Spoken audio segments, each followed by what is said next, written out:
Hi friends, கத்திரிக்காய் கருணக்கிழங்கு போட்டு செஞ்சேன் புளிக்குழம்பு அல்லது காரக்குழம்பு. அப்பளம் மட்டும் வச்சு சாப்பிட்டா கூட சூப்பராக இருக்கும். மல்லித்தூள், சோம்பு, சீரகம், மஞ்சள் தூள், 5-6 பல்லு பூண்டு, 3 பல்லாரி வெங்காயம், 2 தக்காளி பழம் சேர்த்து அரைச்சி வச்சுக்கிறேன். கருணக்கிழங்குக்கு கொஞ்சமாக புளிக்கரைசல், கொஞ்சம் உப்புத்தூள், கொஞ்சம் மஞ்சள் சேர்த்து 2 விசில் விட்டு இறக்கி வச்சுட்டேன். நல்லெண்ணெய் சூடுனதும் கடுகு, உளுந்து, வெந்தயம், கருவேப்பிலெல்லாம் பொரிய விட்டுறேன். ஸ்லைஸாக கட் பண்ணால் ஒரு பெரிய சைஸ் பல்லாரி வெங்காயத்தை நல்லா வதக்கி கொடுத்துக்கிறேன். கருணக்கிழங்கு குக்கரில் தான் வேக வைக்கணும், ஏன்னா சீக்கிரம் வேகாது. இப்போ வெங்காயம் நல்லா வதங்கி வந்துருச்சு.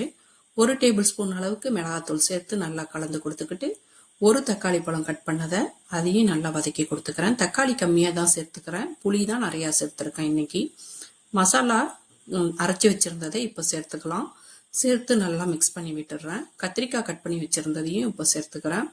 உங்களுக்கு எப்படி விருப்பமோ அது போல் நீங்கள் கட் பண்ணி சேர்த்துக்கலாம். நல்லா மிக்ஸ் பண்ணி விட்டுட்டு மிக்சி ஜார் அலசின தண்ணியை சேர்த்து இப்போ தான் கல் உப்பு கொஞ்சம் சேர்த்துக்கிறேன். தேவையான அளவு சேர்த்து நல்லா கலந்து கொடுத்துருக்கிறேன். மசாலா ஓரளவு வெந்ததும் கருணக்கிழங்கு புளிக்கரைசலில் சேர்த்து வச்சுருக்கேன். அதுலேயே இந்த கத்திரிக்காய் மசாலாவெல்லாம் சேர்த்து நல்லா கொதிக்க விட்டுறேன். புளிக்குழம்பு, ரசம், பால்லாம் சில்வர் பாத்திரத்தில் தான் செய்யணும், ஈய பாத்திரத்துக்குள்ள வச்சுக்க கூடாது. நல்லா கொதிச்சு கத்திரிக்காய் வெந்து ஆணம் வத்தி வந்ததும் இறக்கி சர்வ் பண்ணலாம். ட்ரை பண்ணி பாருங்க, என்ஜாய் பண்ணுங்க, லைக் பண்ணுங்க, சப்ஸ்கிரைப் பண்ணுங்க. தேங்க்யூ.